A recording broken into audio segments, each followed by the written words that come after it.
Hello, manifestors. Let's talk about self-concept today. This is a request video. A lot of people have requested me to talk about self-concept, what it is, how do you know what type of self-concept is yours. This is what we are going to talk about today, so please subscribe if you are new here, like the video if you liked it, comment, share the video so more people like you who need to know what self-concept is all about will be able to see this video. My name is Sylviane. I am a manifesting coach. I do one-on-one coaching and email coaching. I have now a podcast that you can listen to every Tuesday on every popular podcast platforms. I also have a blog where you can learn more about the law of assumption and the teaching of Neville Goddard. And I have a free Facebook group. You just need to answer the 4 questions that we ask you in order to get in. And all the links are down below in the description box. So first of all, what is self-concept? Well, self-concept is how you view yourself in relation to yourself and to the world around you. It has to do with your self-esteem, your confidence, your self-love, and how you value yourself. For example, when I have a new client, it doesn't take me long at all, just a few minutes talking to them, to have a pretty good idea what self-concept they have, the level of their self-concept. Because you can hear it in the tone of the person, the way they express themselves, and by what they are saying about themselves and about other people. Most of my clients, it would be about themselves and about the SP and how they feel about themselves and about the SP. That alone gives me a very clear idea, very fast, about the self-concept of the person I am speaking to. But of course, it's not only about how they feel about their SP, it's about how they feel about people in general. It could be their parents, it could be their boss, it could be other people in general. But when we can really see the self-concept level, so to speak, of a person, is how they feel in regards to the person that they have a lot of attachment to, which is their specific person.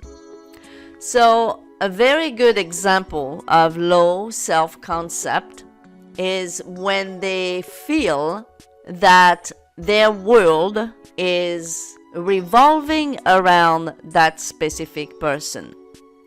When you feel that your world revolves around that specific person, you have put that specific person on a pedestal, and you are seeing that person as higher than you are, as more important than you are, as someone you can't live without.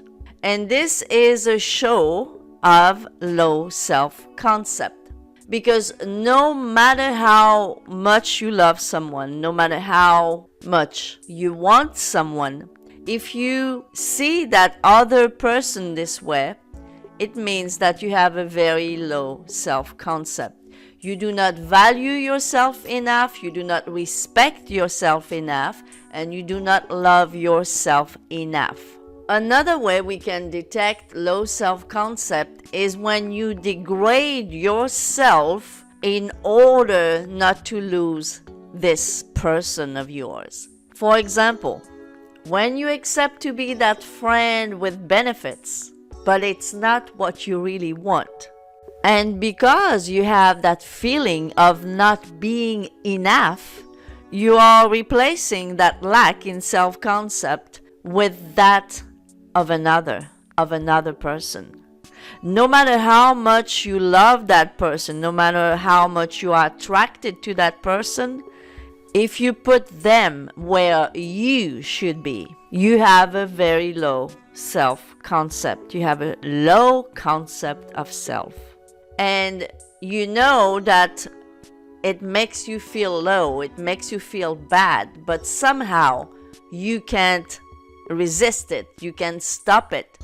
So you allow that person to use you pretty much, and you feel used deep down inside, and then you feel terrible about yourself. This is a proof of low self-concept. You are doing things that make you feel awful, but you feel deep down inside, your logical mind that has been trained the wrong way, so to speak, makes you believe that if you do not do this, if you do not grab onto things, onto people's love, you're not gonna have any. Because you're not good enough to have love, you're not good enough to deserve love without putting yourself down, without you grabbing onto a specific person in a way that doesn't feel good at all.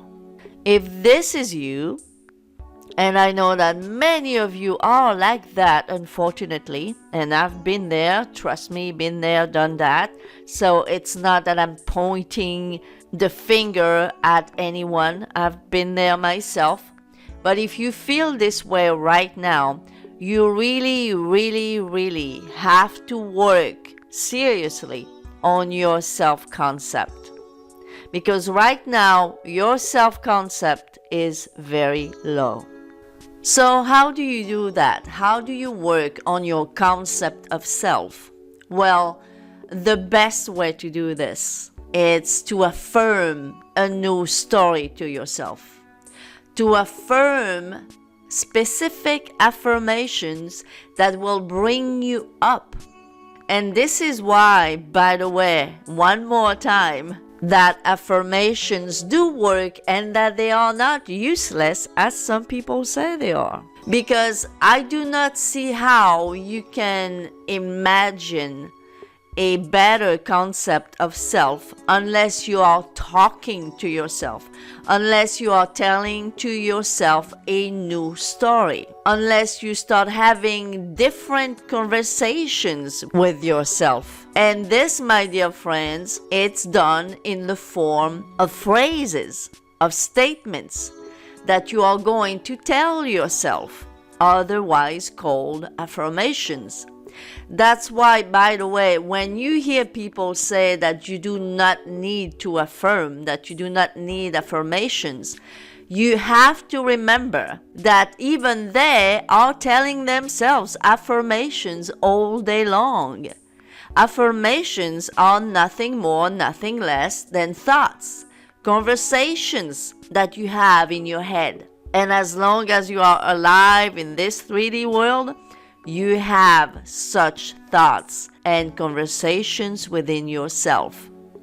So if you are someone who are doubting, should I affirm this or that because I heard this or that person saying that I do not need to affirm, or even making fun of affirmations, please do not pollute your mind by thinking this way.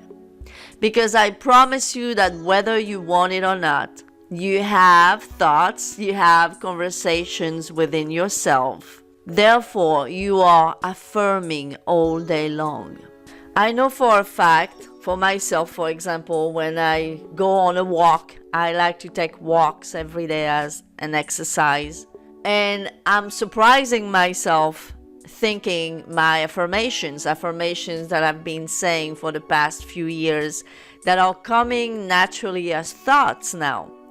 But I have to think, wow, what type of thinking, what type of affirmations were resonating in my head before I was conscious of this? Do you think that before I had like just wind into my head, that I had no inner conversations, no thoughts whatsoever? No. But what was happening is what's happening in the head of all the people that are not consciously affirming what they want. We are affirming what we do not want, whether it's consciously or unconsciously. And this is why our 3D is reflecting that. And most of the time it is unconsciously. That's why we are surprised of the bad things that we are manifesting. And this is because you are not controlling your inner conversations, because you do not control your affirmations. So you need to take the control of what you're thinking and your inner conversations.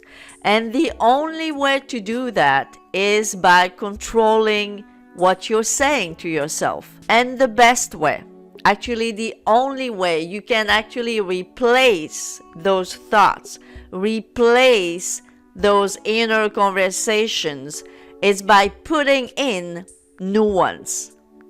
Like I had mentioned in a previous video, if you want to replace the dirty water in a bucket or in a glass, but you are told that you cannot pour that water out, what do? You have to pour clean water on top of that glass until the dirty water overflows and disappears gradually. It's the same thing with our mind. We cannot pour our mind out of our negative thoughts unless we replace them. And the only true way that most people will be able to do that, maybe some other people can do that in just a flash and close their eyes and decide, I am God of my reality, boom. But how many people can do that, frankly? So that's why most of us need affirmations, statements, new statements that we can use to fill out our mind so the negative ones can get out of the way, can be replaced by the positive ones. So guys, I hope this video was helpful to help you understand where you are right now in your concept of self and how to change your concept of self to become the person that you want to be. Please like this video if you liked it, comment, share the video, and subscribe if you have not yet. And as always, I'll see you next time. Bye bye for now.